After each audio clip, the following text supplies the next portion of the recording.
पुतण्यानंतर आता ममता बॅनर्जी रडारवर कालीघाट ऑफिसमध्ये सीआयडीची टीम नोटीसही दिली.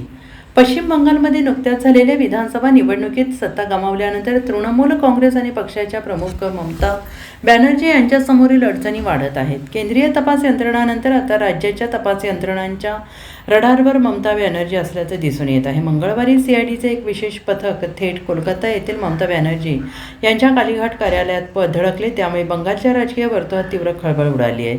मिळालेल्या प्राथमिक माहितीनुसार सीआयडीचे हे पथक ममता बॅनर्जी यांचे पुतणे आणि पक्षाचे नेते अभिषेक बॅनर्जी यांना एक स्वाक्षरी फेरफार प्रकरणात कायदेशीर नोटीस बजावण्यासाठी तिथे पोहोचले होते. काही दिवसांपूर्वी तपास यंत्रणेने त्यांना चौकशीसाठी समन्स जारी केलं. त्यावरून सध्या बंगालमध्ये भाजप आणि टीएमसी नेत्यांमध्ये जोरदार कलगीतुरा रंगल्याचं दिसून येते. दुसरीकडे तृणमूल काँग्रेसला आणखीन एक मोठा जबरदस्त धक्का बसलेला असून पक्षाचे ज्येष्ठ नेते माजी आमदार आणि बिधानगर महानगरपालिकेचे माजी महापौर सब्यसाची दत्ता यांना पोलिसांनी अटक केली आहे आणि सॉल्ट लेक परिसरातील एका नामांकित व्यावसायिकाकडून सुमारे 1,05,00,000 रुपयांची खंडणी मागितल्याचा आणि जीवे मारण्याची धमकी दिल्याचा आरोप त्यांच्यावर आहे.